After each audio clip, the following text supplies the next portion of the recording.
Kamusta po kayo? Bago po ang lahat, first things first.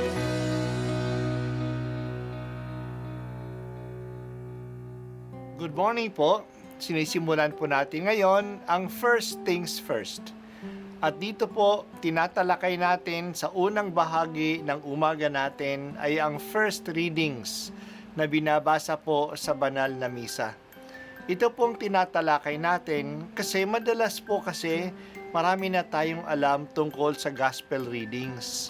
Pero konti po ang nagsasalita sa first readings.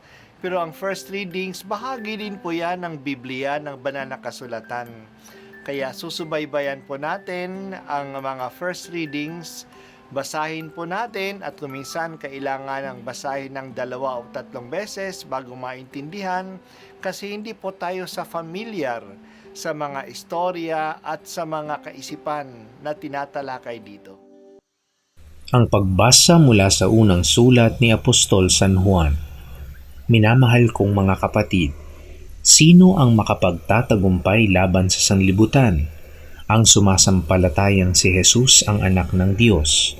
Si Jesucristo ang naparito sa sanlibutan, bininyagan sa tubig at nagbubo ng kaniyang dugo sa kaniyang kamatayan. Hindi lamang bininyagan sa tubig, kundi nagbubo pa ng kaniyang dugo. Ang Espiritu ang nagpapatotoo tungkol dito, sapagkat ang Espiritu ay katotohanan. Tatlo ang nagpapatotoo, ang Espiritu, ang tubig at ang dugo. At nagkakaisa ang tatlong ito. Tinatanggap natin ang patotoo ng tao, ngunit lalong matibay ang patotoo ng Diyos. At iyon ang patotoo ng Diyos tungkol sa kaniyang anak. Ang sino mang nananalig sa anak ng Diyos ay naniniwala sa patotoong ito. Ngunit ang ayaw maniwala sa Diyos ay ginagawang sinungaling ang Diyos, sapagkat hindi siya naniniwala sa patotoo nito tungkol sa kaniyang anak. At ito ang patotoo. Ipinagkaloob sa atin ng Diyos ang buhay na walang hanggan, at ito'y makakamtan natin sa pamamagitan ng kaniyang anak. Ang pinananahanan ng anak ng Diyos ay may buhay na walang hanggan, ngunit wala nito ang hindi pinanahan ng anak ng Diyos. Isinusulat ko ito sa inyo upang malaman ninyo na kayong nananalig sa anak ng Diyos ay may buhay na walang hanggan. Ang salita ng Diyos. Salamat sa Diyos. Maganda ang tanong at maganda ang sagot. Ang tanong, sino ang makapagtatagumpay sa sanlibutan? Ang sagot, ang sumasampalataya na si Jesus ay ang anak ng Diyos. Ang magandang balita ay mapagtatagumpayan natin ang mundo.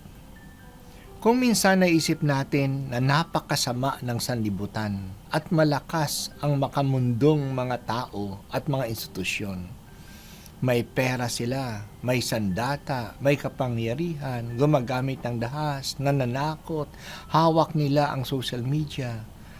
Kaya natin kaya na matalo ito? Oo, kung tayo ang naniniwala na si Jesus ay anak ng Diyos. Kung si Jesus ay anak ng Diyos at pinadala na ng Diyos ng Ama ang kanyang anak para sa atin, ano pa kaya ang hindi niya gagawin upang mapagtagumpayan natin ang kasamaan sa mundo? Si Jesus na anak ng Diyos ay ang guarantee natin na mahal tayo ng Diyos at hindi niya tayo pababayaan. Pero si Jesus nga ba ay anak ng Diyos? Ano ang patotoo? Ang patotoo ay ang dugo, ang tubig at ang Espiritu. Ang tubig ay ang binyag ni Jesus. Doon bumaba ang Espiritu Santo na nagpatotoo na siya ay ang anak ng Diyos. Ito ang sinabi ng Ama pag-ahon niya sa tubig. Ito ang aking anak na kinalulugdan. Ang dugo ay ang kanyang kamatayan. Nung namatay siya, sinabi ng centurion, siya nga talaga ang anak ng Diyos. Nakilala si Jesus ng centurion nung siya ay namatay sa krus. Sa ating pagtanggap kay Jesus, matatanggap natin ang buhay na walang hanggan. Ito ang patutuo ng Ama. Ipinagkaloob sa atin ng Diyos ang buhay na walang hanggan, at ito'y makakamta natin sa pamamagitan ng Kanyang anak.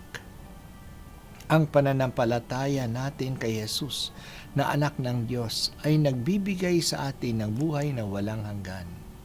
Kaya mapagtatagumpayan natin, malalampasan natin ang sanlibutang ito.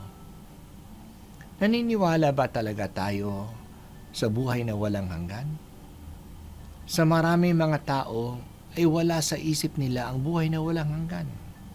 Masyadong makitid ang kanilang pananaw sa buhay dito lang sa mundong ito. Pero hindi lang tayo para sa mundo. May mga tao na ang paniniwala sa buhay na walang hanggan ay nagsisimula sa pagkamatay natin sa mundong ito. Hindi. Ang buhay na walang hanggan ay nagsisimula nung tayo ay nabinyagan. Itong buhay na ito ay mapagpapatuloy ng walang hanggan basta hindi natin tinatanggihan si Jesus. Nang ibig sabihin, hindi tayo nagkakasala ng mabigat. Sana mapahalagahan natin ang buhay na ito. Namatay si Jesus sa krus para ibigay sa atin ang buhay na walang hanggan. Ang buhay na kasama ang Diyos ng walang katapusan.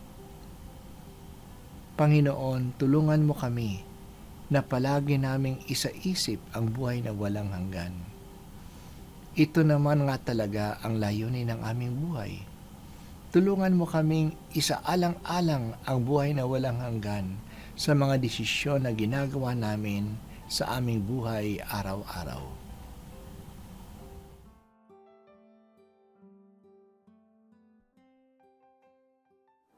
Ito po ang unang pagbasa at ako po ay si Bishop Broderick Pabilio dito sa First Things First.